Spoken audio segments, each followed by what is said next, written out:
Buenas tardes, bienvenidos todos, muchísimas gracias por acompañarnos nuevamente, por estar acá. Hoy vamos a seguir con nuestro viaje por los evangelios de la infancia. Hoy nos va a tocar ver el Evangelio según San Lucas, así que espero que puedan disfrutarlo porque verdaderamente es una maravilla. Estoy en un lugar que tengo muy poco internet o mal internet, así que si en algún momento que Alejandra me va a decir no se escucha bien, les voy a pedir a todo el mundo que apague la cámara, porque según me dicen, es como que mejora mucho la señal. Pero digamos, si por ahora se escucha, podemos seguir así.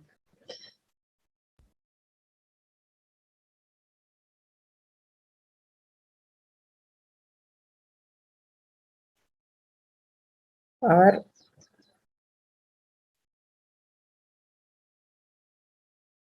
Bueno, entonces seguimos con como les decía, con nuestro viaje, y antes vamos a hacer una oración, que es una oración del cardenal John Henry Newman, que acompaña este ícono, que es un ícono moderno, que hicieron encargaron un fraile capuchino, según entiendo, que se llama Emiliano Antenucci, le pidió a una monja benedictina que se dedica a la iconografía que haga este ícono de María del Silencio, la Virgen del Silencio. Y entonces, bueno, los invito a rezar esta oración, que justamente habla de la necesidad de la contemplación y del silencio para entrar en el misterio de la Navidad. Así que bueno, en el nombre del Padre, del Hijo y del Espíritu Santo. Amén. María, silenciosa, que todo imaginaste sin hablar, más allá de cualquier visión humana, ayúdame a entrar en el misterio de Cristo lentamente y profundamente, como un peregrino consumado de sed. Entro en una cueva oscura, al final de la cual se escucha un ligero correr de agua. Antes que nada, déjame arrodillarme para adorar. Haz que luego empuje la roca con confianza y envíame serenamente al misterio. Finalmente, calma mi sed con el agua de la palabra en silencio como tú. Quizás entonces, María, el secreto del Hijo crucificado se me revelará en su inmensidad sin fronteras, y caerán las imágenes y palabras para hacer espacio solo al infinito. Gloria al Padre, gloria al Hijo, gloria al Espíritu Santo, como era en un principio, ahora y siempre, por los siglos de los siglos. Amén. María, sede de la sabiduría, ruega por nosotros. María, arca de la alianza, ruega por nosotros. En nombre del Padre, del Hijo y del Espíritu Santo. Amén. Así como en el Evangelio de Mateo teníamos la anunciación a José, y José es como el gran protagonista, José el que sueña y a su vez obedece, y va guiando a la Sagrada Familia en su caminar en estos primeros años. La gran protagonista del Evangelio de Lucas es María. Acuérdense esto que decíamos la otra vez, ¿no? De que la Navidad es el misterio de cómo lo invisible se hace visible, donde por fin se cumple ese anhelo profundo de Israel, que era: Señor, déjame ver tu rostro. Pero si bien se cumple el anhelo, todo ocurre de un modo muy inesperado, y en ningún lado lo vamos a ver mejor que en los evangelios de la infancia, y en ningún lado mejor que en el Evangelio de Lucas. Yo quería empezar por la genealogía, aunque en el Evangelio de Lucas la genealogía no está no forma parte, ¿no?, de estos dos primeros capítulos, sino que está en el capítulo 3, cuando Jesús forma parte, digamos así, comienza su vida pública. O sea, después de que es del misterio de la presencia de Juan el Bautista, cuando comienza Jesús su ministerio público, ahí es donde Lucas pone la genealogía. Fíjense que dice, cuando comenzó su ministerio, Jesús tenía unos 30 años y se lo consideraba hijo de José. Jesús, como va a explicar el Evangelio de la Infancia, ha sido generado por el Espíritu Santo.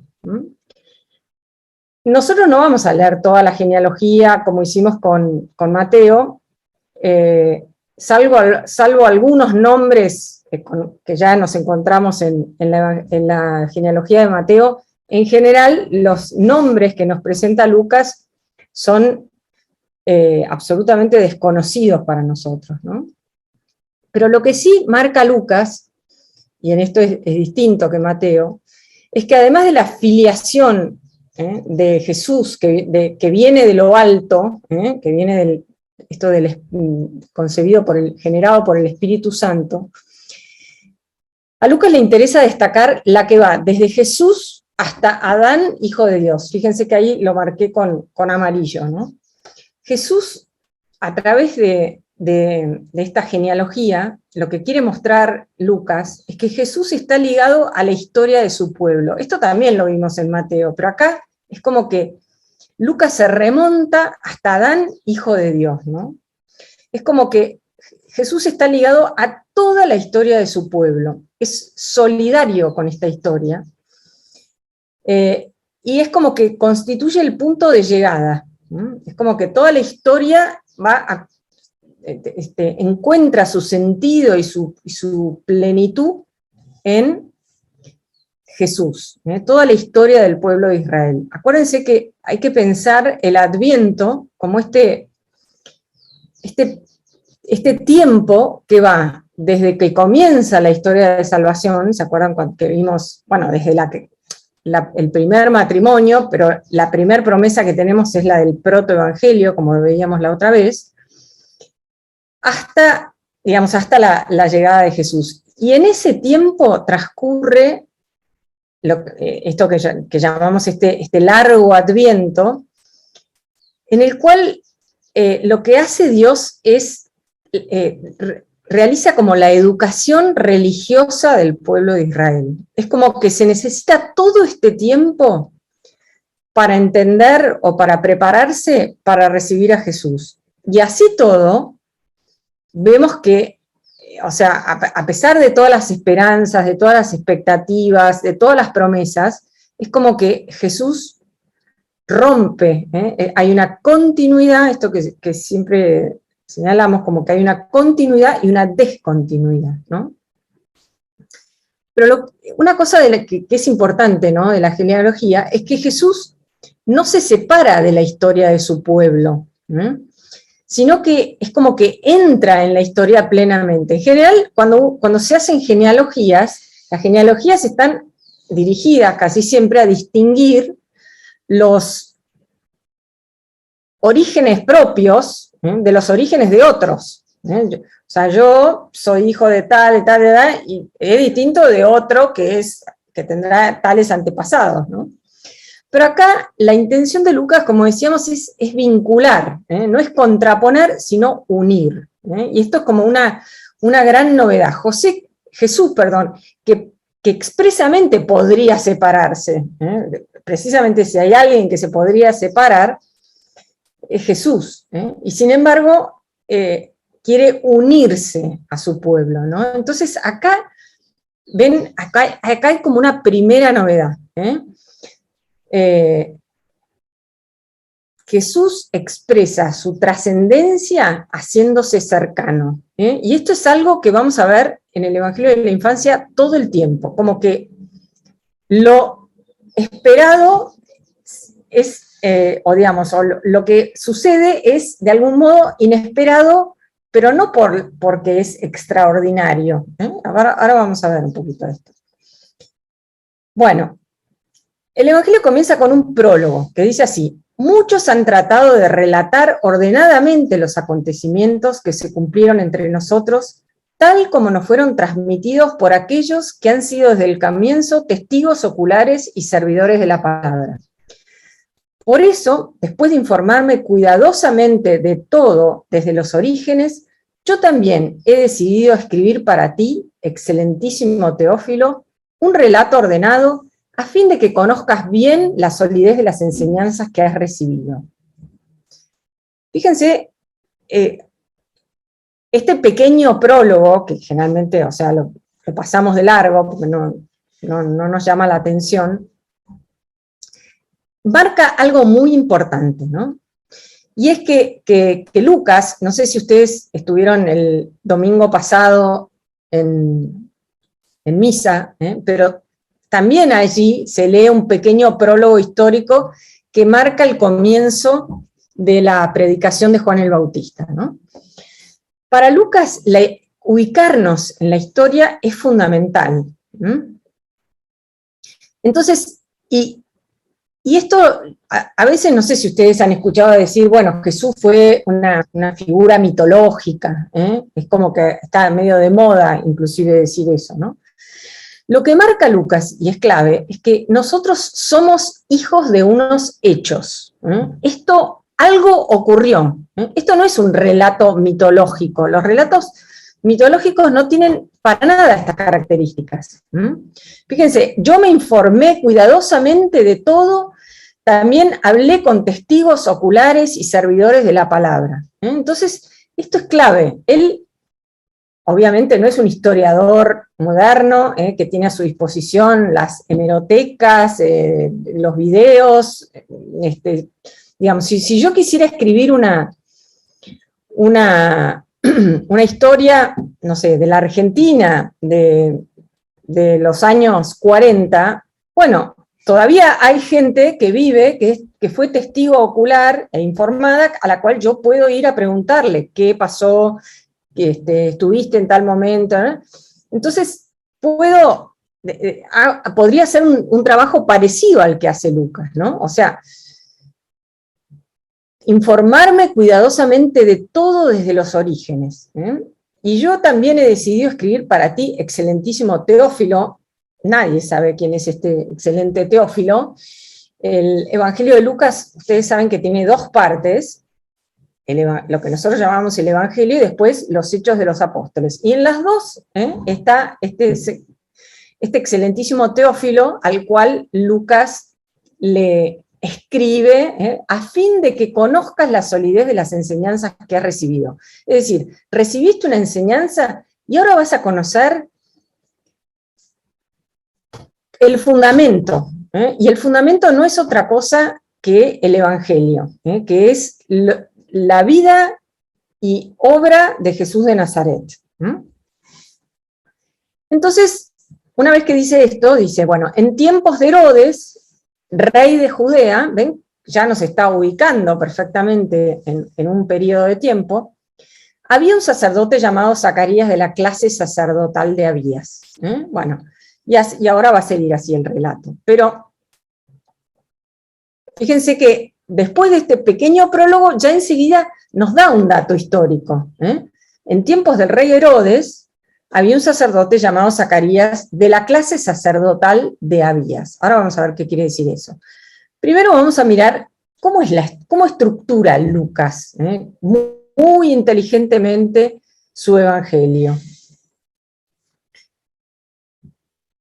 Es como que todo el tiempo alterna escenas referidas a Juan el Bautista con escenas referidas a Jesús. Y lo que nos invita es a hacer una comparación entre una y otra. Entonces, fíjense, para Juan el Bautista tenemos una anunciación a Zacarías, este sacerdote de la clase de Abías.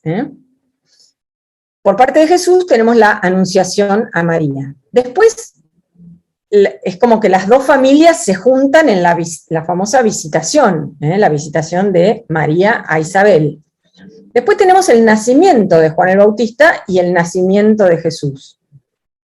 ¿Ven? Entonces es como que Lucas nos está invitando a comparar, y esto es muy importante porque vamos a ver qué es lo que necesitamos captar. Y después sí tenemos como dos instancias ya solamente referidas a Jesús, ¿no? Que son la presentación en el templo y Jesús ante los doctores de la ley. Bueno, ¿qué es lo que me encantaría que fuéramos captando en esta comparación? Fíjense, Zacarías e Isabel, como vamos a ver, son de la familia de Aarón, que ahora les voy a explicar, pero bueno, es como decir, como decían antes respecto de las personas muy importantes, la crème de la crème, esta expresión francesa, o sea, lo máximo en el estatus social de Israel era pertenecer a la familia de Aarón. María, en cambio, es una nadie. Estaba comprometida con un hombre que él pertenecía a la familia de David. De María no se nos dice nada. María es una nadie. La anunciación a Zacarías va a transcurrir en Jerusalén, Jerusalén, la capital, la ciudad más importante, el templo, bueno, todo lo que se puedan imaginar, lo que significa Jerusalén para Israel. La de Jesús transcurre en Nazaret, una ciudad que ni siquiera figura en las Escrituras. La de Juan el Bautista, la visión que tiene Zacarías con el ángel, transcurre en el templo. O sea, no hay un lugar más sagrado que el templo. Perdón, la de María en su casa, ahora vamos a ver, en el templo, en la hora del incienso, la hora más solemne. La de María en su casa, en lo cotidiano de la vida. La de Juan el Bautista transcurre, los que están ahí presentes o que escuchan, o que se enteran, digamos, por un lado es la asamblea del pueblo, que está esperando, y después cuando nazca todos los vecinos. En cambio, la de María en completa soledad.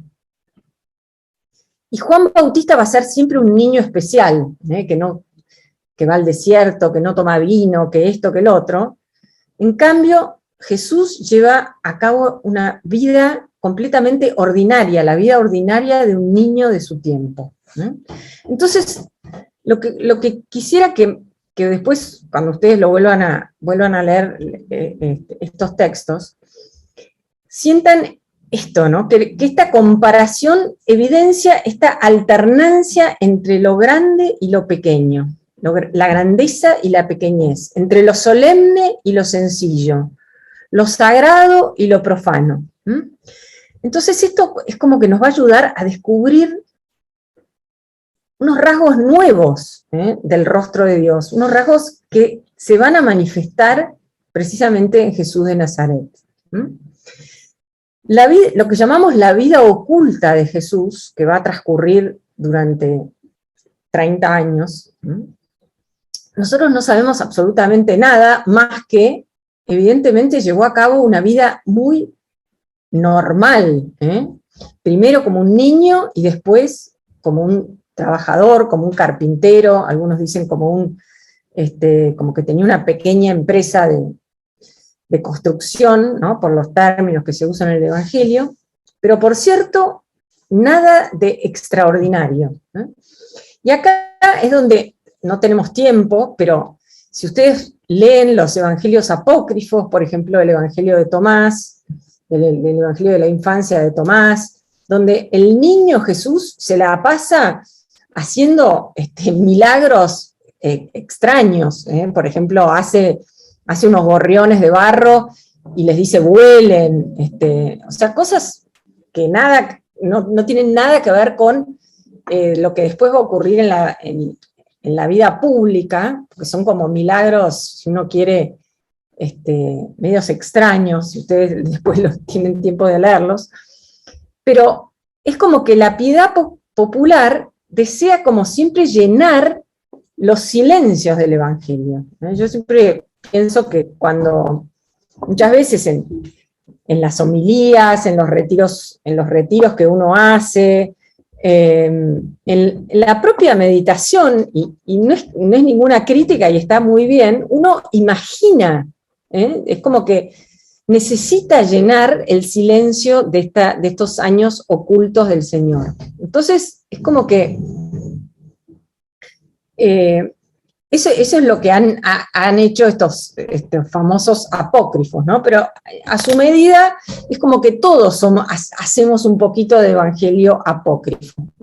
Ponemos más en nuestras meditaciones, en las cosas que decimos, como más información que realmente la que dice el evangelio, ¿no? Es como que el razonamiento de estos evangelios apócrifos es que si Jesús antes de su vida pública también era hijo de Dios, entonces durante estos años ocultos también se tiene que haber comportado como hijo de Dios. Pero vamos a ver que nada de esto surge del relato de Lucas. Jesús vive por muchos años la vida de los hombres, cotidiana, anónima. Es como que lo extraordinario es que el Hijo de Dios haya vivido tantos años de una vida de ninguna manera extraordinaria.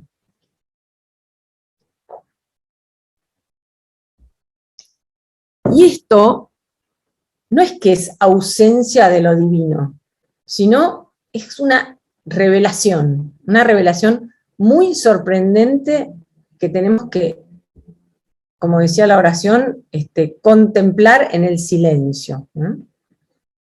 Bueno, vamos a ver lo que así empieza, ¿no? Dice, fíjense, en tiempos del rey de Herodes, rey de Judea, había un sacerdote llamado Zacarías, de la clase sacerdotal de Abías. Su mujer, llamada Isabel, era descendiente de Aarón.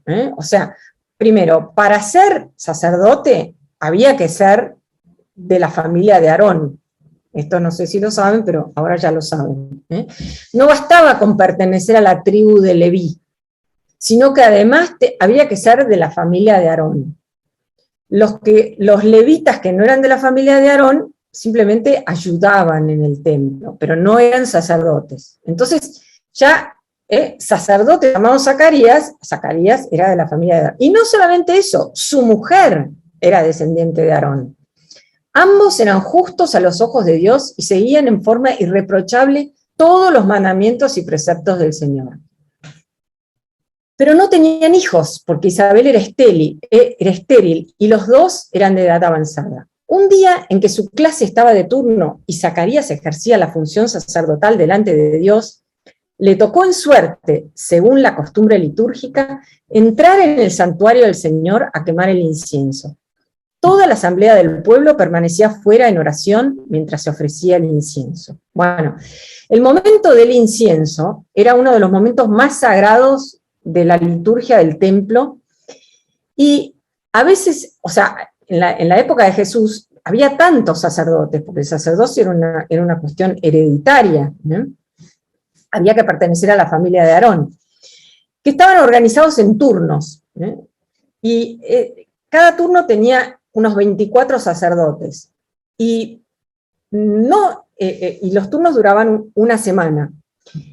Y era muy probable que pasaran los turnos y los turnos y los turnos y no te tocara ofrecer el incienso, que era uno de los momentos más solemnes de la oración de Israel. Entonces, bueno, pero le tocó en suerte, dice así, entrar en el santuario del Señor para quemar el incienso. Había un altar adentro del santo que se llamaba el altar del incienso. Entonces, mientras también se ofrecía el sacrificio diario que se llamaba tamid, esto estaba después acompañado por la ofrenda del incienso. Bueno, entonces se le apareció el ángel del Señor de pie a la derecha del altar del incienso. Al verlo, Zacarías quedó desconcertado y tuvo miedo. Pero el ángel le dijo, no temas, Zacarías, tu súplica ha sido escuchada. Isabel, tu esposa, te dará un hijo al que llamarás Juan. Él será para ti un motivo de gozo y alegría, y muchos se alegrarán de su nacimiento, porque será grande a los ojos del Señor. No beberá vino ni bebida alcohólica, estará lleno del Espíritu Santo desde el seno de su madre, y hará que muchos israelitas vuelvan al Señor su Dios. Precederá el Señor con el espíritu y el poder de Elías para reconciliar a los padres con sus hijos y atraer a los rebeldes a la sabiduría de los justos, preparando así al Señor un pueblo bien dispuesto. Entonces, nuevamente, fíjense, estaban en el templo, se le aparece el ángel a la derecha del altar del incienso. Isabel, evidentemente, había suplicado, no temas, Zacarías, tu súplica ha sido escuchada. Ellos habían rogado a Dios. Esta historia, si nosotros tenemos un poco de oído del Antiguo Testamento, en el Antiguo Testamento hay varias historias de padres que son, madres que son estériles y que van a tener un hijo gracias a la intervención de Dios. Por ejemplo, Abraham y Sara, que eran entrados en años, igual que Isabel y Zacarías, y después Ana, la madre del profeta Samuel, que también ruega a Dios que le mande un hijo, que no puede tener hijos, Raquel, la esposa de Jacob, que tampoco puede tener hijos. Bueno, hay como un motivo frecuente en el Antiguo Testamento que precisamente es los padres que no pueden tener hijos ruegan al Señor, el Señor los escucha y tienen un hijo. Pero Zacarías dijo al ángel, ¿cómo puedo estar seguro de esto? Porque yo soy anciano y mi esposa es de edad avanzada. Acá es difícil captar, vamos a ver después la diferencia con lo que dice María, pero lo que está diciendo es, dame una prueba de que esto es verdad.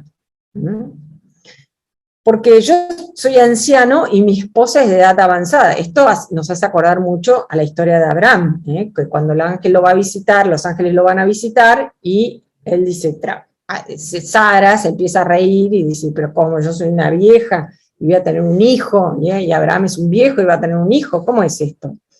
Entonces, es como que está dudando. El ángel le respondió, yo soy Gabriel, el que está delante de Dios, y he sido enviado para hablarte y anunciarte esta buena noticia. Te quedarás mudo sin poder hablar hasta el día en que sucedan estas cosas, por no haber creído en mis palabras, que se cumplirán a su debido tiempo. Mientras tanto, el pueblo estaba esperando a Zacarías, extrañado de que permaneciera tanto tiempo en el santuario.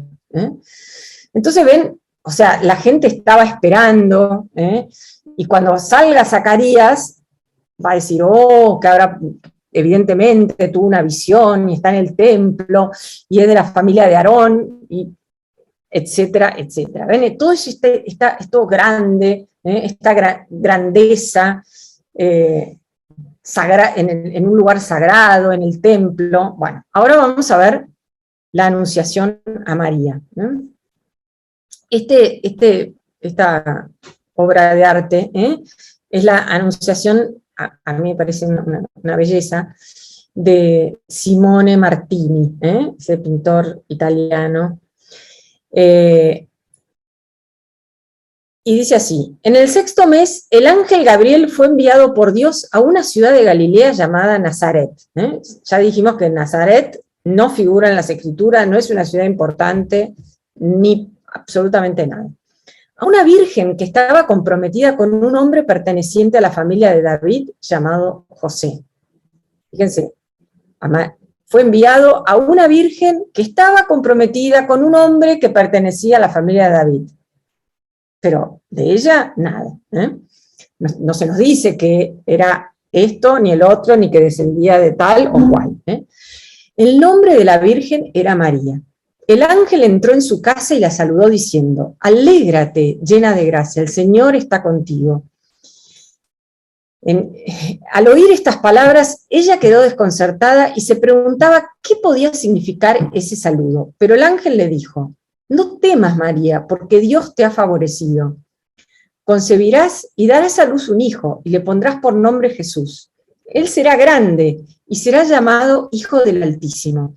el Señor Dios le dará el trono de David su padre, reinará sobre la casa de Jacob para siempre, y su reino no tendrá fin. Entonces, en la comparación con la anunciación a Zacarías, vemos esto que les decía recién. Acá no hay nada de relato agiográfico. La agiografía es como la vida de los santos. Y en no hay nada así que, nada de ostentación de qué buena era María. No hay ninguna referencia a las virtudes de María. En el acontecimiento de Zacarías, lo que se nos remarca es que ambos eran piadosos y que seguían todos los mandamientos. ¿Se acuerdan esto? Ambos eran justos a los ojos de Dios y seguían en forma irreprochable todos los mandamientos y preceptos del Señor. Es decir, acá en Zacarías es la ley. Acá, en cambio, es pura gracia. En la primera anunciación, la de Zacarías, es como que ellos son premiados por ser justos. En María, llena eres de gracia, Dios te ha favorecido. Jaire que jatiromene, es como esta alégrate, llena de gracia.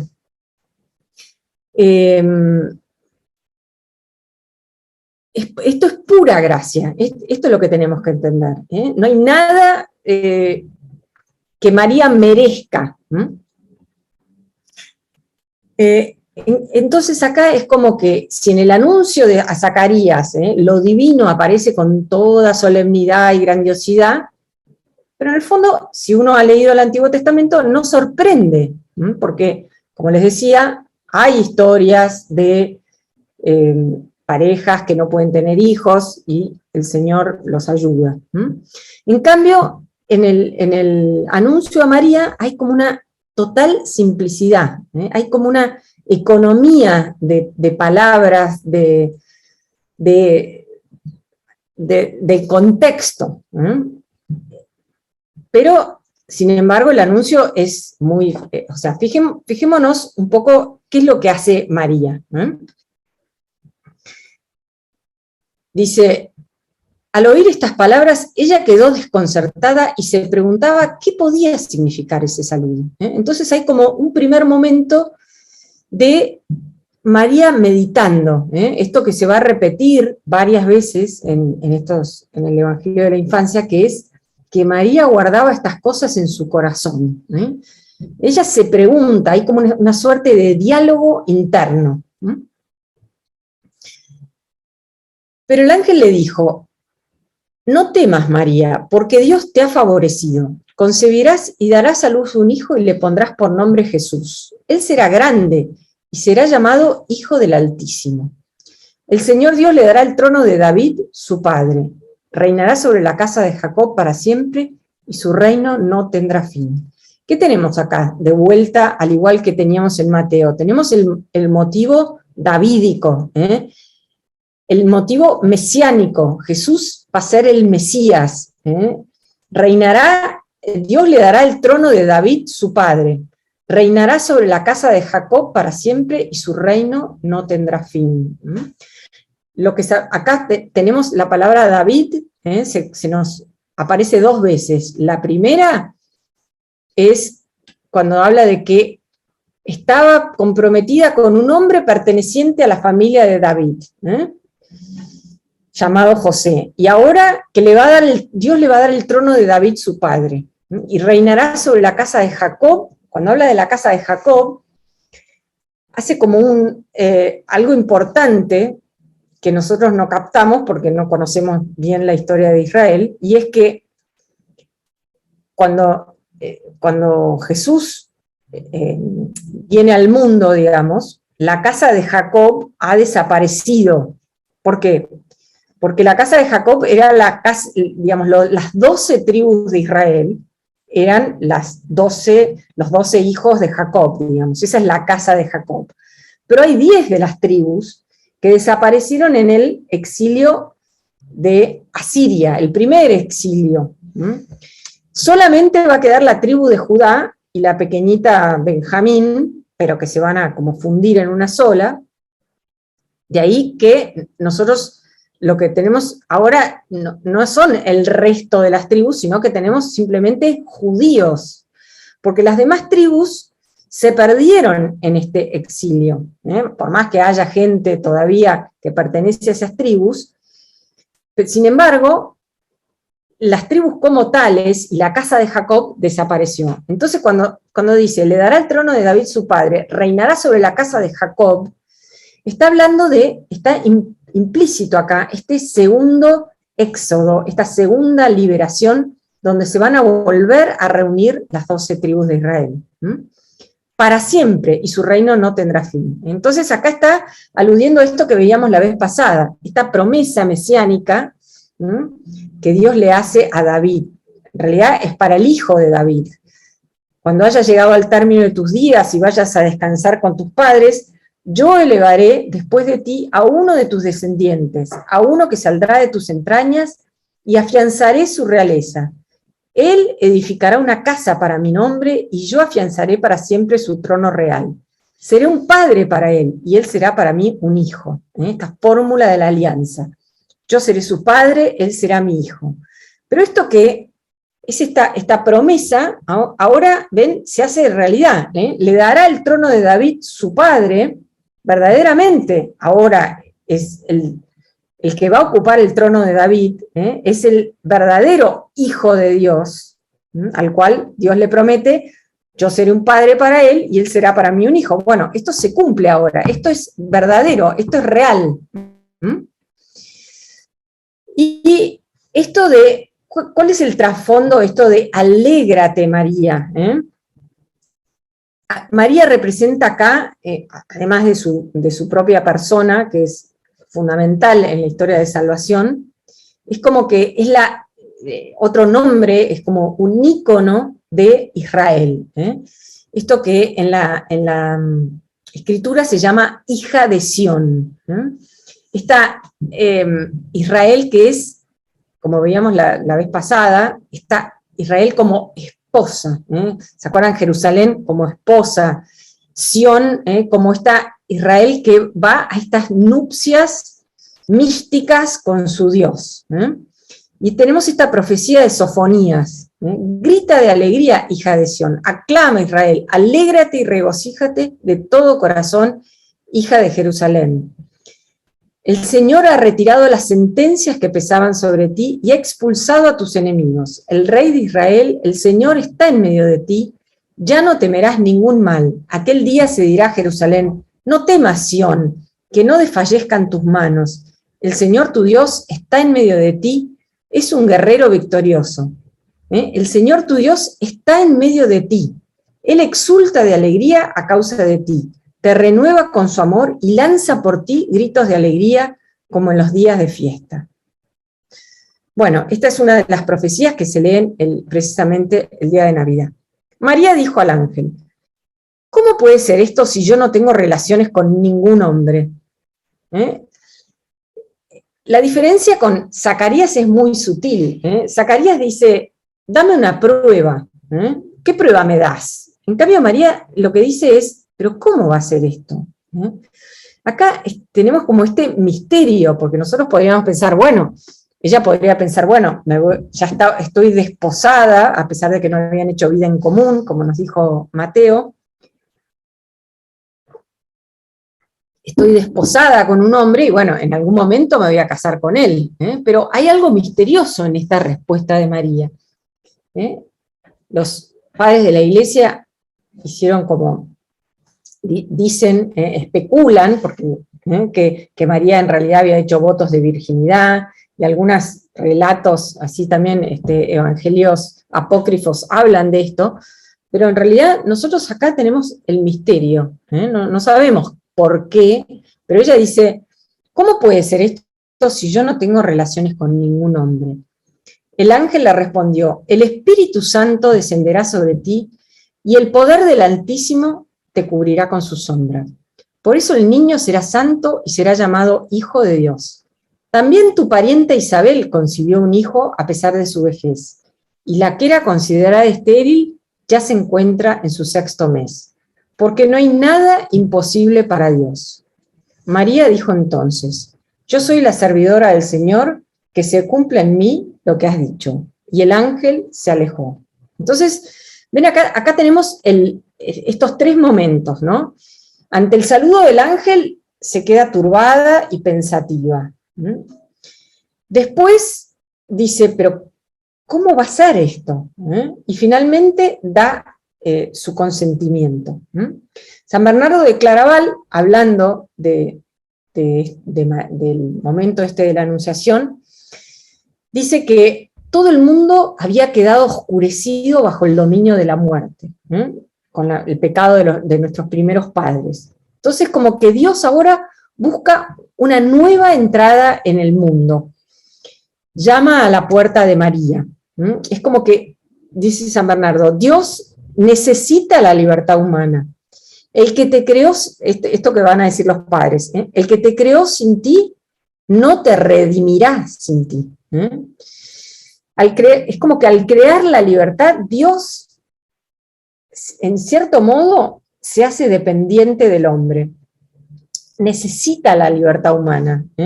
Necesita, no puede, es como que no puede redimir al hombre sin que el hombre, creado libre, sin un sí, le diga sí. Y el hombre, acuérdense que siempre hombre es varón o mujer, varón, mujer. En este caso, María es la que dice el sí. Se convierte en madre por su sí. Los padres de la Iglesia expresaron esto, y ahora enseguida vamos a hacer una interrupción, pero no quiero cortar acá, que dice que María es como que ella concibe por el oído, porque María escucha. Fíjense que la pintura esta refleja, ven que tiene como la cara inclinada María, como que su oído, y no sé si llegan a ver como esto que Martini ha pintado tan sutilmente, como una especie de algo que va de la boca del ángel al oído de María. Es decir, que María, a través de su escucha, a través de su obediencia, la palabra entra en ella y se hace fecunda. Entonces, fíjense acá, muchas veces tenemos en el icono de la Anunciación, tiene como la cabeza inclinada de María, como el oído atento. Esto que, acuérdense que la palabra obediencia, viene de ob audire, del latín ob audire. ¿Qué significa? Ir hacia la escucha, ir hacia el que me habla. Es como una suerte de entonces, el oído acá es como un símbolo de obediencia y de aceptación libre por parte de María. ¿Vieron cuando uno dice, préstame el oído, escúchame atentamente? Bueno, hay un salmo, el Salmo 46, que dice: escucha, hija mía, presta oídos, olvida tu pueblo y la casa de tu padre, al rey le agrada tu belleza. Y fíjense, acá yo les puse algunas citas de padres de la Iglesia que hablan de esto de que María, la concepción es a través del oído. La pone así como Eva. Entonces, por ejemplo, Tertuliano decía, como la palabra del demonio, creadora de muerte, había entrado en Eva, aún virgen, de modo análogo debía entrar en una virgen el verbo de Dios, edificador de vida, para que la que cayó en perdición fuera reconducido a la salvación por el mismo sexo. Eva había creído en la serpiente, María creyó en Gabriel. El pecado que Eva cometió creyendo fue borrado por María creyendo también. La palabra del demonio se entiende como semilla de muerte. La palabra de Dios, Jesús, semilla de vida, se plantó en María por las palabras del ángel. Y por ejemplo, Efrén el Sirio, en el Diatesaron, dice: la muerte hizo su entrada por el oído de Eva, por tanto la vida entró a través del oído de María. Bueno, vamos a parar acá y hacemos 5 minutos de interrupción y seguimos.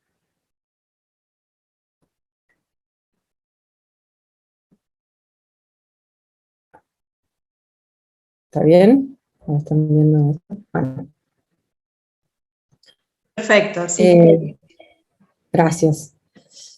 Bueno, ¿se acuerdan que cuando hablamos de cómo era la estructura, les comenté que, o sea, tenemos por un lado el nacimiento, perdón, la anunciación a Zacarías, después tenemos la anunciación a María, que ya vimos esto el juego de las similitudes y de las diferencias, podríamos hacer. Y después, magistralmente, digamos, Lucas junta a las dos familias en la famosa escena esta de la visitación, ¿no? Y ahí es donde María se revela, digamos, o sea, lo que nosotros podemos, obviamente tenemos el Magnificat, que no lo voy a comentar porque creo que es muy conocido por todos, pero sí lo que me gustaría comentar es como una revelación que nos hace Lucas acerca de María, ¿eh? María como el arca de la nueva alianza. ¿En qué sentido? Fíjense, ¿qué era lo que pasaba en el arca de la antigua alianza? El arca era el objeto más sagrado que estaba en el templo de Jerusalén. Primero en el tabernáculo en el desierto, que es este templo portátil, cuando que Dios le manda construir a Moisés, luego de la salida de Egipto, en el libro del Éxodo, Dios le indica cómo tiene que construir este templo. Y el objeto más sagrado que hay en el templo está dentro de esto que se llama, en este momento es una carpa, digamos, ¿no? El templo es una carpa que consta de dos partes, la parte que se llama el santo, donde acabamos de ver donde estaba el altar del incienso, donde estaba la menorá, esta lámpara, y donde estaba la mesa de los panes, lo que se llamaba la mesa de los panes de la presencia. Estas tres cosas estaban en el santo, y después en el santo de los santos estaba el arca de la alianza, y adentro del arca de la alianza estaban las tablas de la ley, el maná, había una especie de vasija con maná, y la vara de Aarón. Cuando Dios le dice a Moisés que a partir de ese momento tiene que haber una casta sacerdotal, una tribu sacerdotal, que es la tribu de Leví, y dentro de esa tribu va a elegir al sumo sacerdote, bueno, se le da a él, varios se disputan, podríamos decir así, el honor de ser el sumo sacerdote, y Dios le da, es como que cada uno toma una vara, y la vara de Aarón es la que florece. Entonces, bueno, era como que la vara del sumo sacerdote, el maná escondido, el maná y las tablas de la ley era lo que estaba dentro del arca de la alianza. En este lugar, que se llama el Santo de los Santos, que era que es lo que, como en hebreo no hay superlativos, lo que nosotros llamamos el Santísimo, es precisamente como una réplica en pequeño del santo, del santo de los santos. Y este era un lugar en el cual el sumo sacerdote podía entrar solo una vez por año, el día del perdón, el día de Yom Kippur. Pero bueno, ¿por qué hablamos de que María es el arca de la nueva alianza? Fíjense, ¿y qué es lo que nos da a entender Lucas? ¿Vieron cuando en la Anunciación nos dice que el Espíritu Santo te cubrirá con su sombra? En griego utiliza esta palabra, episkiasei, que es la misma que la Biblia griega, la traducción griega de la Biblia hebrea, usa para decir que cuando Moisés, cuando se va como a inaugurar el templo, la gloria del Señor y la nube, acuérdense que la nube era esto que seguía al pueblo de Dios por el desierto, de día era una nube y de noche era como una columna de fuego, se veía como una columna de fuego, y esto es esta gloria del Señor y su nube cubren con su sombra, el mismo verbo griego, el tabernáculo que contiene el arca. Esto está en el libro del Éxodo. Bueno, la historia del arca, y la historia es bastante curiosa, digamos, curiosa no sé si es la palabra, ¿no? El arca tiene una serie de aventuras, podemos decir así, porque bueno, cuando el pueblo entra en la tierra prometida, finalmente, después de vagar por el desierto, a través de Dios le había dicho a Moisés que cuando entraran en la tierra tenían que construir un santuario, pero esto va a tardar un tiempo, y vamos a ver que hay algunos santuarios hay 2 o 3 santuarios, uno de los más famosos es Silo, y bueno, el arca en un momento dado va a ser como secuestrada por los filisteos, por este pueblo enemigo de Israel. Bueno, y va a tener como toda una suerte de lugares a los que es trasladada, ¿no? Pero bueno, cuando finalmente David conquista toda Palestina, ¿no? Y decide hacer como este Reino Unido, y están todos de acuerdo, decide llevar el arca a Jerusalén. Pero él, lo que nos dice el texto es que David se levantó y fue a la región montañosa de Judá para traer el arca de Dios a Jerusalén, donde él iba a hacer supuestamente el templo, que finalmente lo va a hacer su hijo Salomón.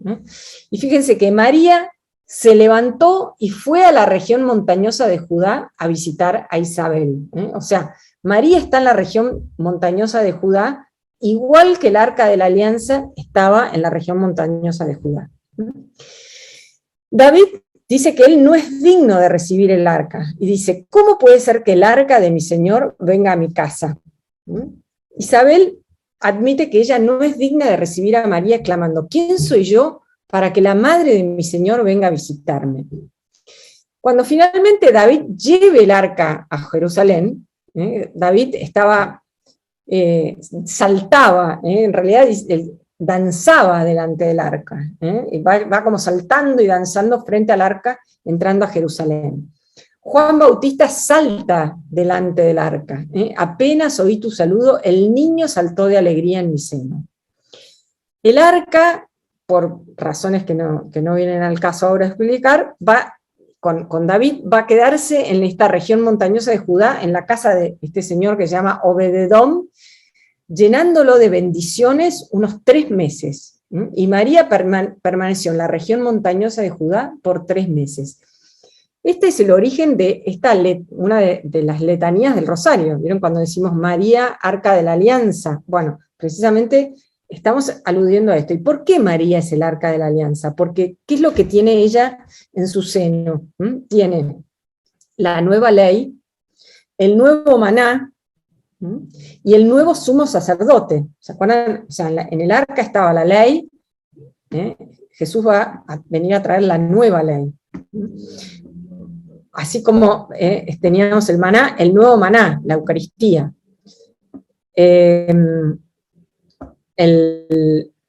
La vara del sumo sacerdote, Jesús va a ser verdaderamente el verdadero sumo sacerdote, que intercede ante Dios por los hombres, como nos va a explicar la carta a los hebreos. Bueno, entonces por todo esto es que nosotros llamamos a María Arca de la Alianza. Bueno, finalmente va a nacer Juan el Bautista, y cuando nazca, que Zacarías va a recuperar la voz, ¿se acuerdan que el ángel lo había dejado mudo? Va a entonar un cántico de gratitud que vale la pena detenerse porque tiene una profunda teología, y es como que hace como una suerte de resumen de la historia de salvación. Entonces fíjense cómo dice, ¿no? Este es el famoso cántico de Zacarías que se reza en la oración de laudes todas las mañanas. Bendito sea el Señor Dios de Israel, porque ha visitado y redimido a su pueblo, suscitándonos una fuerza de salvación en la casa de David su siervo, según lo había predicho desde antiguo por boca de sus santos profetas. Es la salvación que nos libra de nuestros enemigos y de la mano de todos los que nos odian, realizando la misericordia que tuvo con nuestros padres, recordando su santa alianza y el juramento que juró a nuestro padre Abraham.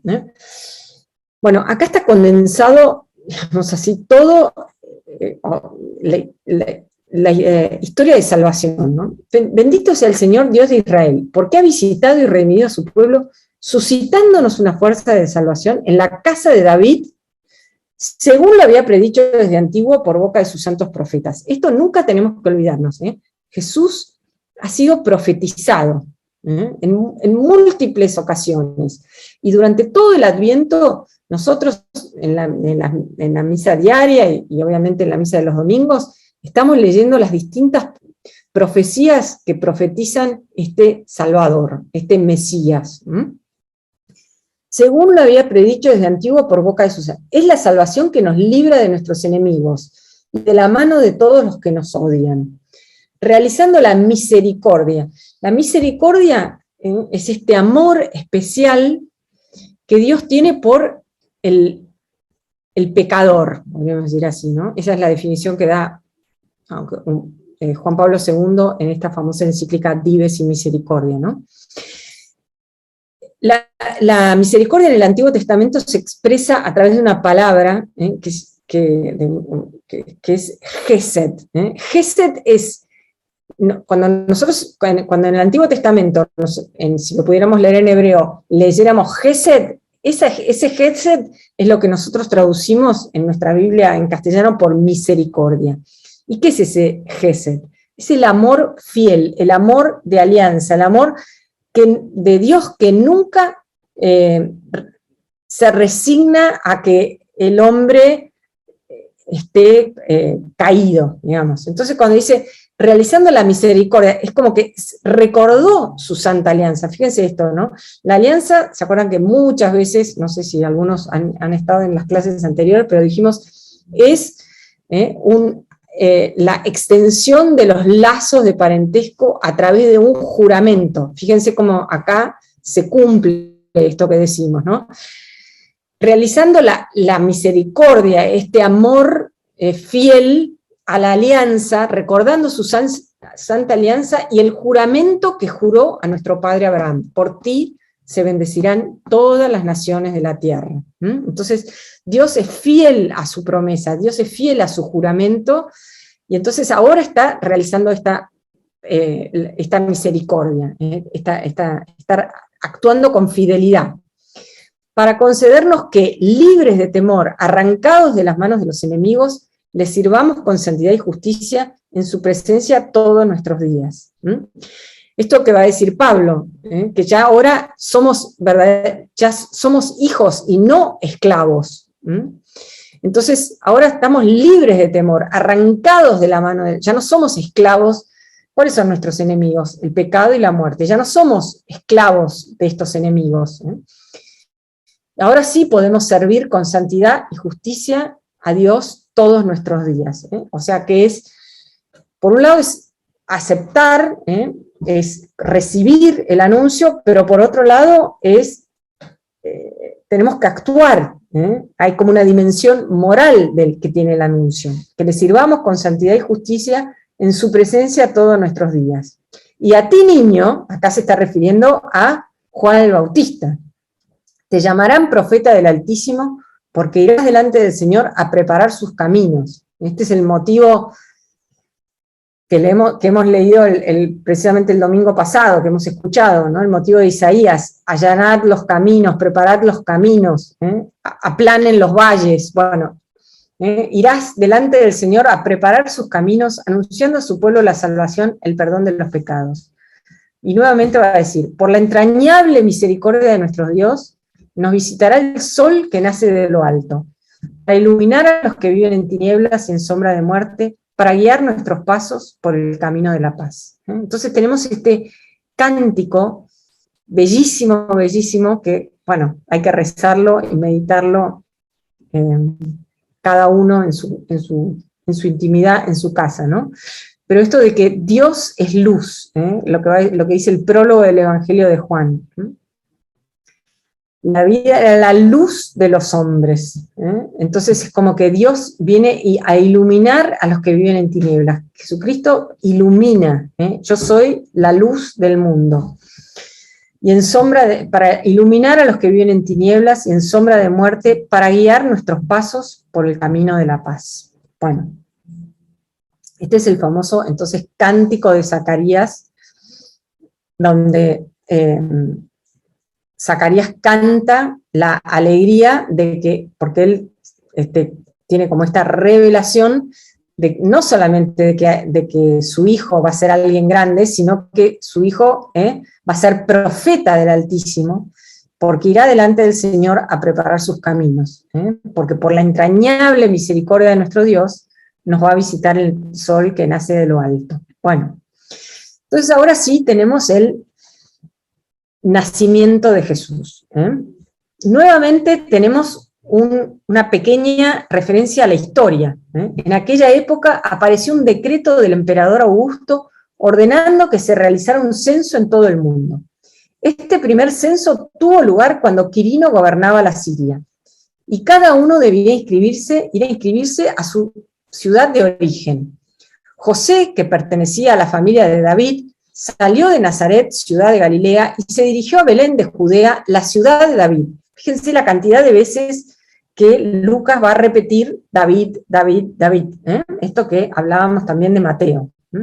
Jesús, hijo de David, hijo de Abraham. Bueno, a través de esto, lo que quiere marcar Lucas es que Jesús es el verdadero heredero, digamos así, de esta promesa mesiánica. Jesús es el verdadero Mesías. Entonces va a recalcar que esto que va a nacer en la ciudad de David, varias veces lo va a decir. Mientras se encontraba en Belén, le llegó el tiempo de ser madre, y María dio a luz a su hijo primogénito, lo envolvió en pañales y lo acostó en un pesebre porque no había lugar para ellos en el albergue.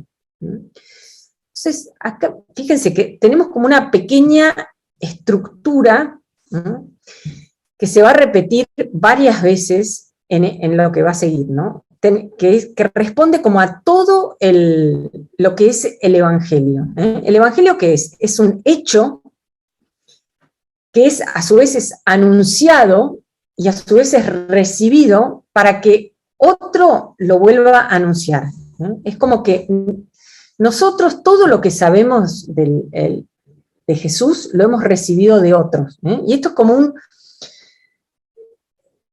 un esquema que se repite. Esto es como el centro de lo que es el anuncio cristiano. Hay un hecho que se anuncia, que se recibe y se vuelve a contar. Y vamos a ver que esto es lo que tenemos acá en el nacimiento. Pero así como el nacimiento de Juan el Bautista, que no lo habíamos leído, pero ustedes después leanlo en su casa, van a ver que estaban todos esperando que nazca, todos los vecinos, estaban todos admirados, y todos decían, este niño va a ser grande. Esto que hablábamos de esta oposición entre grandeza y sencillez. ¿Qué es lo que, fíjense, el signo que todo el tiempo nos está marcando Lucas es el hecho de el niño desnudo envuelto en pañales? María dio a luz a su hijo primogénito, lo envolvió en pañales y lo acostó en un pesebre. Entonces, y esto se va a repetir 3 veces, para hablar de el hijo envuelto en pañales y acostado en un pesebre. Entonces, lo que más maravilla acá es como la ausencia de todo rasgo maravilloso. Acá tenemos un ícono de estos iconos ortodoxos del nacimiento, de la natividad. Entonces está, fíjense, María, que es como el personaje más importante, ¿por qué? Porque es el más grande. Esto que los iconos vieron que son profundamente simbólicos y nos hablan a través de colores, lugares a donde se ponen a los personajes. Bueno, fíjense, lo que está en el centro absoluto es el niño. Pero María es como lo más grande que tenemos. Y acá está José, ven, ¿se acuerdan que los iconos es como que juntan varias escenas? Bueno, acá está José pensando qué es lo que tiene que hacer. Bueno, los ángeles, los magos, fíjense, tenemos como todo el pesebre resumido nuestros pesebres, digamos, resumidos en este icono.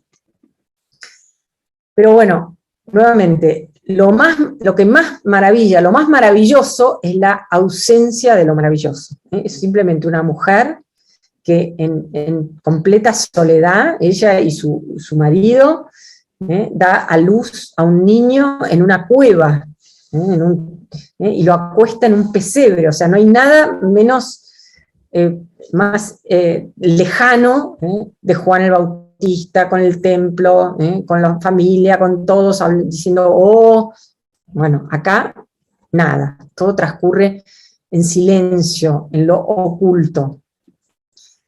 Pero, acá que tenemos, en la región acampaban unos pastores que vigilaban por turno sus rebaños durante la noche. De pronto se les apareció el ángel del Señor, y la gloria del Señor los envolvió con su luz. Ellos sintieron un gran temor, pero el ángel les dijo, no teman, porque les traigo una buena noticia, una gran alegría para todo el pueblo. Hoy en la ciudad de David les ha nacido un Salvador, que es el Mesías, el Señor, y esto les servirá de señal. Encontrarán a un niño recién nacido, envuelto en pañales y acostado en un pesebre.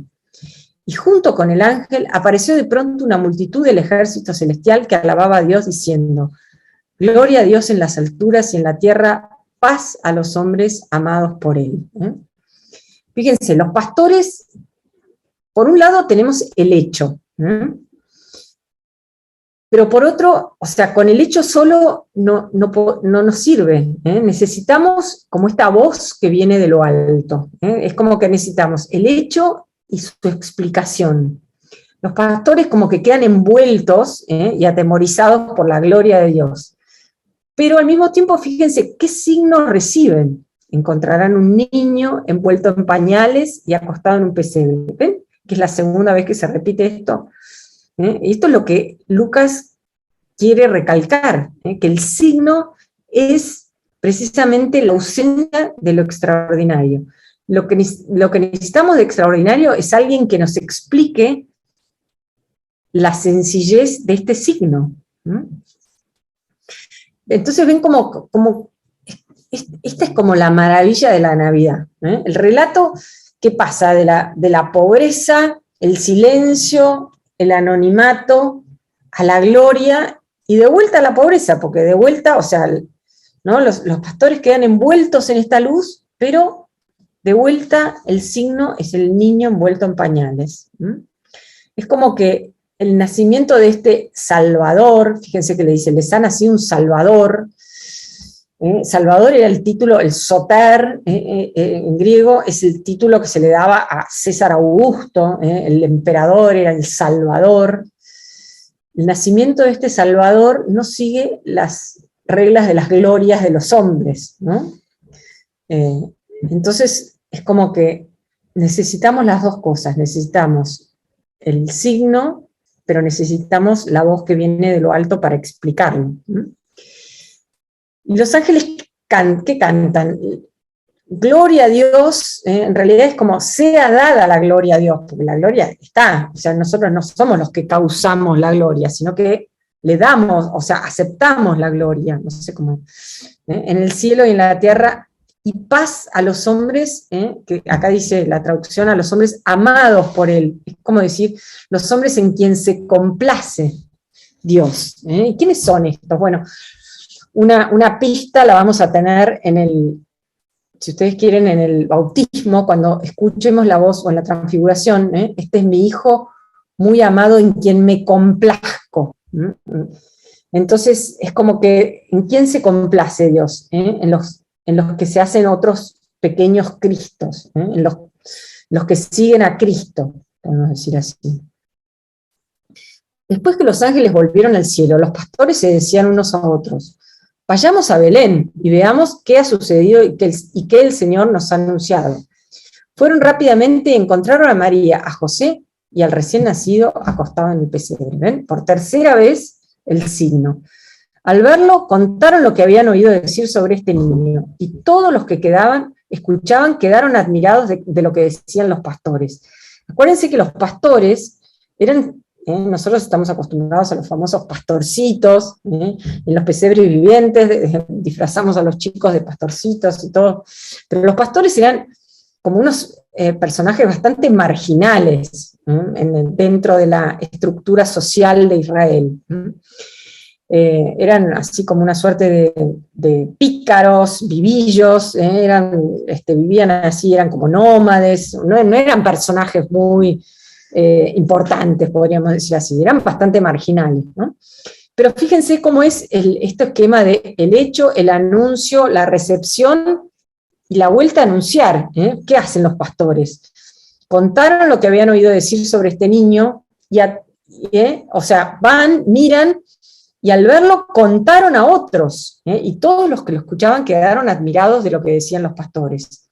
Mientras tanto, María conservaba estas cosas y las meditaba en su corazón. Nuevamente, esto de que María tiene como este diálogo consigo misma.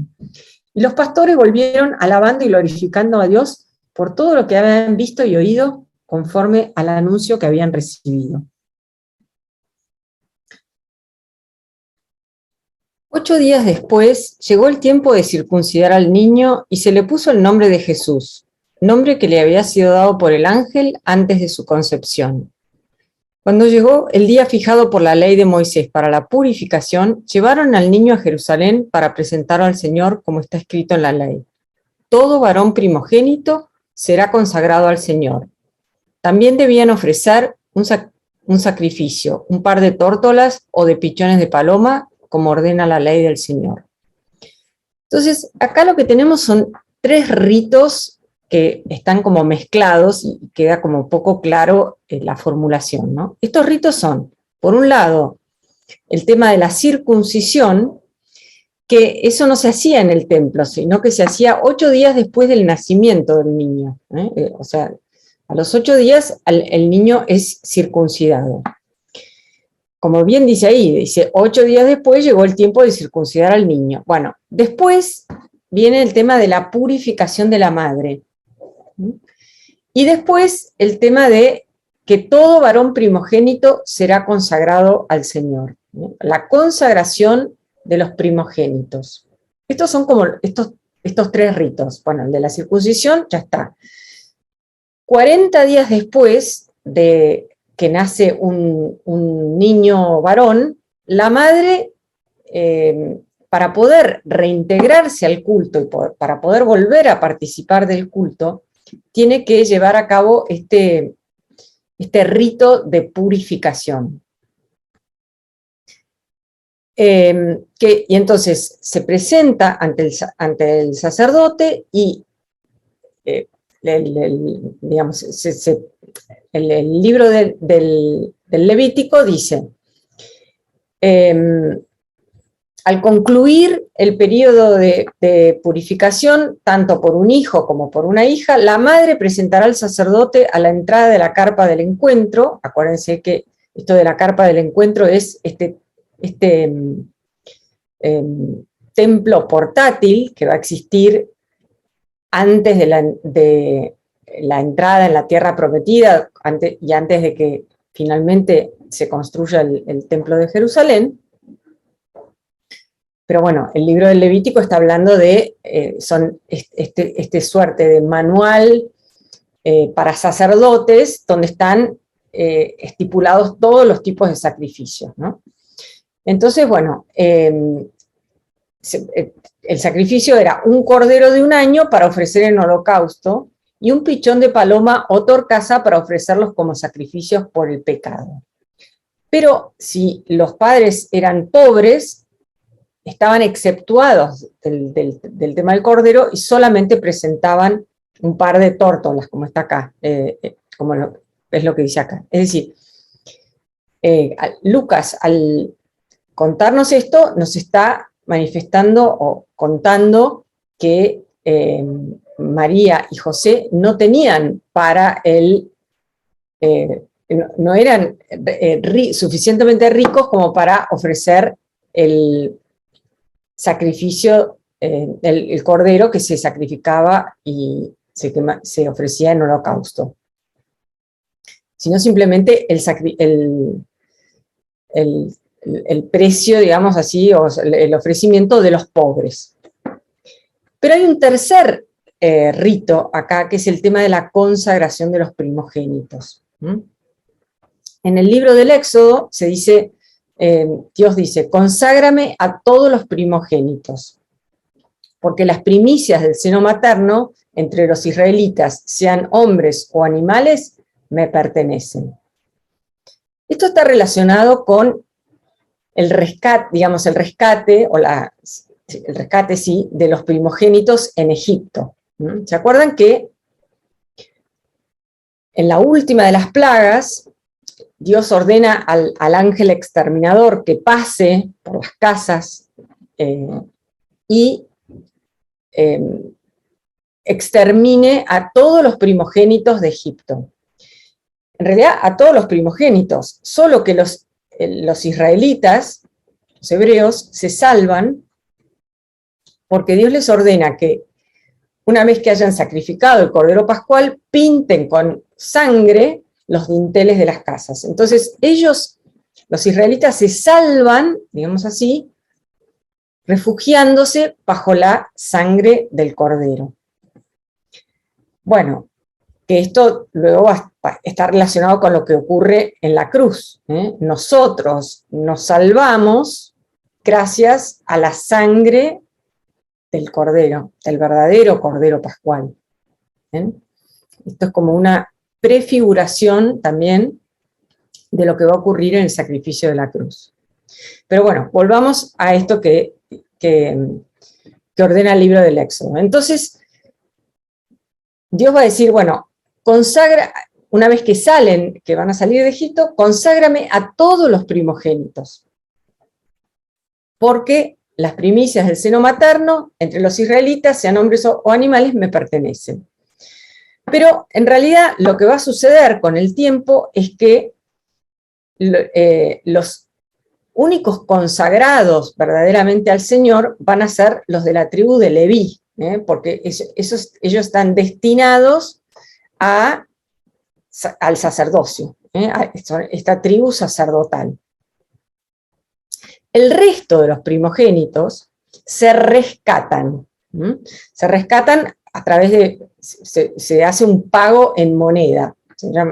Se dice que hay que pagar 5 ciclos, un tipo de moneda. Bueno, entonces, ¿pero qué es lo que nosotros vemos acá?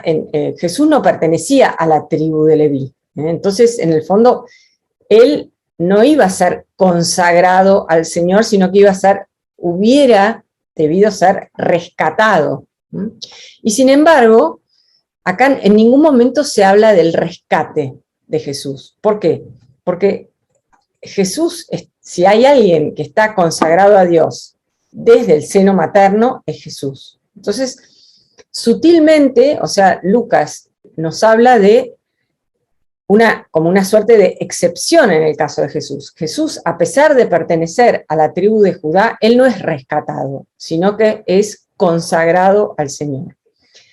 Tanto la consagración como la purificación están, digamos, recogidas en esta fiesta tan bella, que es la fiesta de la Candelaria, que se celebra el 2 de febrero. Es una fiesta que ha cambiado de nombre, se la llamaba la fiesta de la purificación, y también ahora se la llama la fiesta de la presentación del niño en el templo. Pero bueno, es esta fiesta de la Candelaria, es decir, donde nuestra liturgia recoge este hecho de que la Virgen fue purificada, fue al templo para llevar a cabo el rito de la purificación, y el niño fue consagrado al Señor. Bueno, ahora,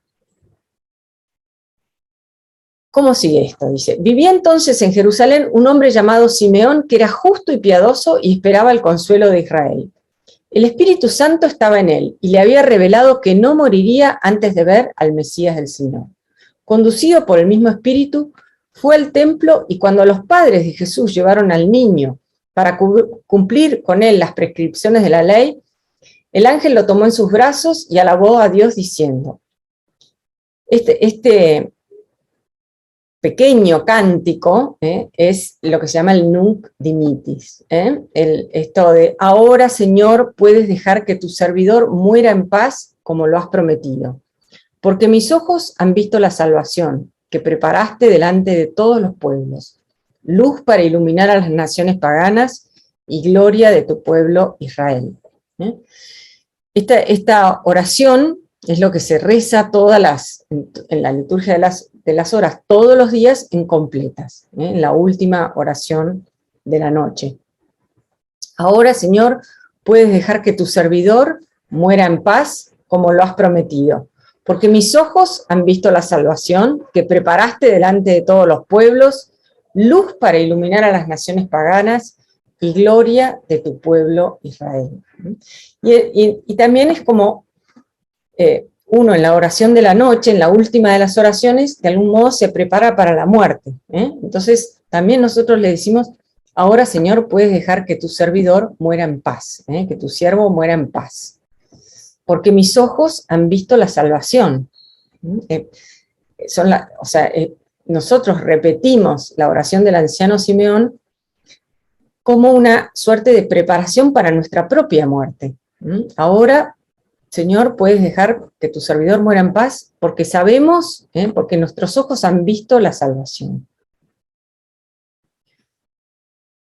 Su padre y su madre estaban admirados por lo que oían decir de él. Simeón, después de bendecirlos, dijo a María, la madre, este niño será causa de caída y de elevación para muchos en Israel. Será signo de contradicción, y a ti misma una espada te atravesará el corazón. Así se manifestarán claramente los pensamientos íntimos de muchos. Bueno, es como que este niño será causa de caída y de elevación, será signo de contradicción. Es como que recorriendo el camino de la cruz, Jesús divide, por eso es signo de contradicción, porque muestra a un Dios que no es el imaginado, conforme a esta revelación inesperada que viene tan profunda que tenemos acá en este Evangelio de la Infancia. ¿Cuál es esta revelación tan profunda? Que Dios, este Mesías esperado, es el mismo Dios. Esto es como un salto, o sea, ellos no imaginaban nunca que Dios se iba a encarnar, que Dios iba a entrar en la historia, que el Mesías iba a ser el propio Dios, el ungido. Bueno, esto por un lado, pero suponiendo que lo podrían haber imaginado, ¿cuál hubiera sido la lógica de esto? Hubiera sido que, bueno, el Hijo de Dios iba a nacer en un palacio. Esto que hablábamos un poco de lo de Juan el Bautista, ¿no? Si bien no es un palacio, digamos, pero que el Hijo de Dios iba a nacer en un palacio, que todo el mundo iba a conocerlo desde el primer instante, que lo iban que iba a ser como criado con las glorias de este mundo, porque es como que nosotros y en la época de Jesús aún más, digamos, las personas verdaderamente importantes, ¿cuáles eran? Eran, los emperadores, los gobernadores, y estos vivían en lugares apropiados para de acuerdo con su estatus social y político, etc. Entonces, es como que esto es una contradicción, ¿no? Es como que es algo completamente inesperado, que el Hijo de Dios nace en el más absoluto silencio, en una suerte de ocultación que necesita de una revelación que viene de lo alto, que el signo que nos muestra Dios es un niño envuelto en pañales y acostado en un pesebre. O sea, no hay nada más vulnerable que un niño, y en este caso, acostado en un pesebre, envuelto en pañales, sin nadie que lo proteja, no hay ejército, no hay soldados, no hay sacerdotes, no hay nada, simplemente están María y José, y, y todo esto que, el misterio del pesebre, digamos así, ¿no? Entonces hay que ver si el corazón del hombre está dispuesto a aceptar esto. Si no algunos se van a rebelar, van a decir, pero algo bueno puede salir de Nazaret. ¿De dónde salió este personaje? Es decir, todo el tiempo en el Evangelio se van a preguntar, ¿quién es? Jesús mismo le va a preguntar a sus discípulos, ¿quién dicen la gente que soy yo? ¿Y quién dicen ustedes que soy yo? El tema de la identidad de Jesús, ¿quién es Jesús? Bueno, todo esto está acá. Será para muchos causa de caída y de elevación, será signo de contradicción, y a ti misma una espada te atravesará el corazón. Así se manifestarán claramente los pensamientos íntimos de muchos. Había también allí una profetisa llamada Ana, hija de Fanuel, de la familia de Aser, mujer ya entrada en años que en su juventud había vivido casada en su juventud, perdón, hay un error ahí, había vivido 7 años con su marido. Desde entonces había permanecido viuda y tenía 84 años. No se apartaba del templo, sirviendo a Dios noche y día con ayunos y oraciones. Se presentó en ese mismo momento y se puso a dar gracias a Dios y hablaba acerca del niño a todos los que esperaban la redención de Jerusalén. Es como que puntualmente 2 personas, en este caso, reciben como que reconocen a la grandeza del niño, pero es simplemente un niño, hijo de una familia pobre, que ni siquiera tiene para pagar el holocausto de la purificación, tiene que hacer la ofrenda de los pobres, y sin embargo, solamente 2 personas reconocen que este niño es alguien muy especial. El niño iba creciendo y se fortalecía lleno de sabiduría y la gracia de Dios estaba con él. Sus padres iban todos los años a Jerusalén en la fiesta de la Pascua. Cuando el niño cumplió 12 años, subieron como de costumbre y acabada la fiesta, María y José regresaron, pero Jesús permaneció en Jerusalén sin que ellos se dieran cuenta. Creyendo que estaba en la caravana, caminaron todo un día y después comenzaron a buscarlo entre los parientes y conocidos. Como no lo encontraron, volvieron a Jerusalén en busca de él. Al tercer día lo hallaron en el templo, en medio de los doctores de la ley, escuchándolos y haciéndoles preguntas. Y todos los que lo oían estaban asombrados de su inteligencia y sus respuestas. Al verlo, sus padres quedaron maravillados y su madre le dijo: «Hijo mío, ¿por qué nos has hecho esto? Piensa que tu padre y yo te buscábamos angustiados». Jesús les respondió: «¿Por qué me buscaban? ¿No saben que es necesario que yo esté en las cosas de mi Padre?». Ellos no entendieron lo que les decía. Hasta ahora, digamos, las otras cosas han revelado a Jesús.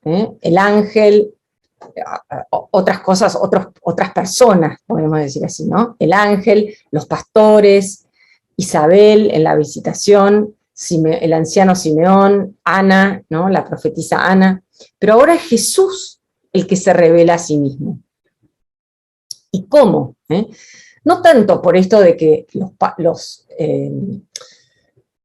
los doctores de la ley estaban asombrados y lo escuchaban, ¿no? La revelación está en las palabras que Jesús le dirige a su madre. «Hijo mío, ¿por qué nos has hecho esto? Tu padre y yo te buscábamos angustiados». ¿Qué le dice Jesús? ¿Por qué me buscaban? ¿No saben que es necesario que yo esté en las cosas de mi Padre? Acá yo hice una traducción más literal, ¿no? Que la que está en el...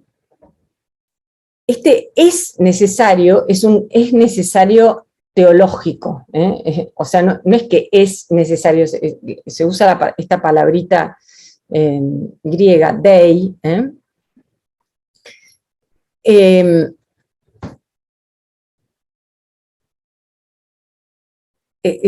como les digo, a menudo en el Evangelio aparecen asociados a palabras proféticas. Por ejemplo, es necesario que el Mesías vaya a Jerusalén y allí será entregado, y va a padecer y finalmente va a morir en la cruz. Son palabras como proféticas que anticipan el martirio de la cruz. Y acá es lo mismo, no saben que es necesario que yo esté en las cosas de mi Padre. A veces la traducción es que yo me ocupe de las cosas de mi Padre, pero no, es que yo esté en las cosas de mi Padre. Entonces, estar en no es algo circunstancial que yo realizo, no es un trabajo que yo hago. No saben que yo estoy ocupada ahora y entonces no me puedo ocupar de esta otra cosa. Muchas veces decimos esto. ¿No sabías que yo estaba ocupada? ¿No te das cuenta que estoy ocupado y no puedo hacer esto? Pero Jesús no dice eso, dice, no saben que es necesario que yo esté. Acá es como una suerte de inmersión total. Ocuparse de las cosas del Padre no es algo circunstancial, como decíamos, sino que es como un modo de existencia. Es como que abarca toda la vida. Yo estoy en las cosas de mi Padre. Entonces, bueno, acuérdense cuando vengan, es necesario, es como un necesario teológico, que Jesús va a usar varias veces, como les decía, para explicar esta obediencia que él tiene hasta la cruz. Es necesario que el Mesías sea entregado y que sufra. Es necesario que el Hijo del Hombre sea entregado en manos de los pecadores, que sea crucificado y que resucite al tercer día. ¿Es necesario? No es necesario en el sentido que nosotros usamos, sino que es necesario en un camino de obediencia. Y esto es lo que, bueno. Él regresó con sus padres a Nazaret y vivía sujeto a ellos. Su madre conservaba estas cosas en su corazón. Jesús iba creciendo en sabiduría, en estatura y en gracia delante de Dios y de los hombres. Entonces, ¿qué es lo que vemos con esto, no? O sea, ¿cuál sería como una suerte de resumen que podemos hacer de todo el evangelio de la infancia, ¿no? Es como que el ocultamiento de Nazaret anticipa la cruz. Y la cruz, a su vez, ilumina la vida oculta en Nazaret. En estos largos años, si pensamos que la vida pública de Jesús fueron 3 años, estos 30 años fueron larguísimos. En estos largos años de vida en Nazaret, Jesús no es que él oculta su grandeza, sino que la revela. Su grandeza es la plena participación en la vida del hombre común, en esta fidelidad hasta la muerte para cumplir la alianza que hace con los hombres. Estos títulos, Salvador, Mesías, Señor, que leemos acá en el Evangelio de la Infancia, son grandiosos, pero él primero es un niño, vive como niño, luego vive como un trabajador, vive en su pueblo como un hombre común. Esto hay que volverlo a decir, recalcarlo muchas veces, ¿no? Para comprender quién es verdaderamente, como decíamos, hacen falta palabras que vengan de lo alto, las palabras de los ángeles. No, es como que no bastan los rasgos de su rostro ni las cosas que hacen. Necesitamos esta revelación de lo alto para darnos cuenta, para comprender verdaderamente quién es. Pero las palabras vienen acompañadas por esta vivencia del hombre común, del hombre de su pueblo, del hombre trabajador. Esto es lo maravilloso de la Navidad, que en el fondo es la ausencia de todo lo extraordinario, es como el hecho más sencillo y más simple en la vida de una persona, que es que nace en el seno de una familia, y no hay nada que lo marque como una persona extraordinaria, salvo esta revelación que nos viene de lo alto. Bueno, vamos a terminar leyendo uno de los dos prefacios de Navidad, dos de los prefacios de Navidad, que de alguna forma resumen esto, ¿no? Dice así, acuérdense lo que les expliqué la otra vez que el prefacio es como que explica la fiesta. Porque gracias al misterio de la palabra hecha carne, la luz de tu gloria brilló ante nuestros ojos con nuevo resplandor, para que conociendo a Dios visiblemente, lleguemos al amor de lo invisible. Entonces, gracias al misterio de la palabra que se hace carne, esta luz, la gloria, es como que la conocemos con un nuevo resplandor. Para que conociendo a Dios visiblemente, lleguemos al amor de lo invisible. Conociendo lo visible, llegamos al amor de lo que no vemos. Ese es uno de los prefacios. Y el otro habla de el admirable intercambio. Por él hoy resplandece ante el mundo el maravilloso intercambio de nuestra salvación, pues al revestirse tu Hijo de nuestra frágil condición, no solamente dignificó nuestra naturaleza para siempre, sino que por esta unión admirable nos hizo partícipes de su eternidad. Esto que hablábamos de el admirable intercambio, el Hijo de Dios se hace hijo del hombre para que el Hijo del hombre se haga hijo de Dios. Acá está, fíjense qué dice. El maravilloso intercambio de nuestra salvación. Al revestirse tu Hijo de nuestra frágil condición, es decir, el Hijo de Dios se hace hijo del hombre, no solamente dignificó nuestra naturaleza para siempre, sino que nos hizo partícipes de su eternidad. Hace que el Hijo del hombre se haga hijo de Dios. Bueno, acá podemos rezar esta bellísima jaculatoria que está tomada del libro del Apocalipsis, durante lo que queda del Adviento, para prepararnos para la Navidad, repitiendo, orando sin cesar, como dice San Pablo, ven Señor Jesús. Bueno, con esto nos despedimos, muchísimas gracias y que les deseamos una muy, muy feliz y santa Navidad y todo lo mejor para ustedes y sus familias. Que Dios los bendiga.